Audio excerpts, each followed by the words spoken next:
Hello friends, today I want to talk about tension cards, what are they, how do they work, and all of that. When you go to edit your party, you can see that there's a tension card section. You can also manage the party, functioning as loadouts for different teams and tension card setups. This is important because one of the main characteristics of tension cards is how some of them only work with specific characters, meaning some tension cards are extremely powerful when used in conjunction with set characters, while without them, they are completely pointless. Let's take a look at a tension card, what I think is the best out of the ones to start with, Ferocity.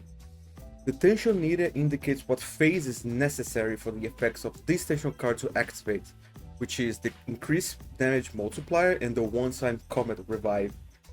If you are unaware, the tension is the blue bar at the top of your screen when you are fighting.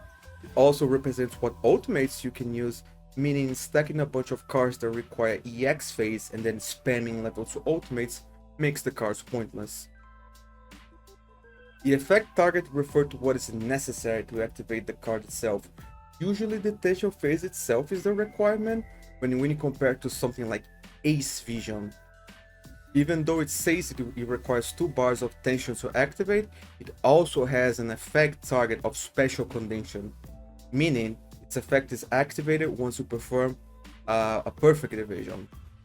All the stats that you see there are in blue are the ones that increase as you level the weapon, and all the ones that you see that yellow is just usually an effect, and then finally the red test signifies a downside of the card.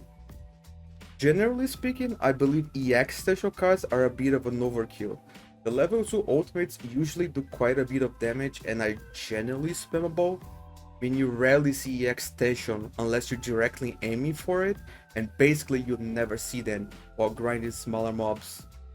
All the safe areas in the cities contain what is called a card station Omega, which sells tension cards for resources you can obtain by converting other tension cards of the same tier in the card menu at the top. So for example, I can convert my weak point, now receive one star rarity materials for me to buy other 1-star tier tension cards. Meanwhile, my 2-star cross counterattack card will give me the materials necessary to buy 2-star tier tension cards. I gave a good read to all of these cards. There's a few generic good ones that will probably serve you well, and have decent goal posts such as Rise of Fallen Glory, which increases your strategy skill damage, which is your E, and your opponent's damage intake of your secondary skills, which are your Q. This can be strong for Semba, as her strategy skill doesn't inflict a lot of damage, but her secondary skill is a massive bulk of her DPS, and in general, secondary skills are a big part of the damage of a lot of characters' profiles, such as Yo and Tsuki. Meanwhile, something like Chaotic Order is very good for short fights, such as when you're grinding, as it increases your damage for very little cost and recovers your tension, but to compensate, your opponents build tension incredibly fast. High risk, high reward card, not great for bosses, but it can probably be included to optimize the grinding setups. Another thing about tension cards is how many of them are specific to certain characters, like Croesus. This card only works with AG, but it is incredibly powerful with his playstyle, as he feeds ultimates to the team while putting himself at risk. Generally, if a card arts features a character, it will very often work good with them or even only for them, albeit this is not always the case.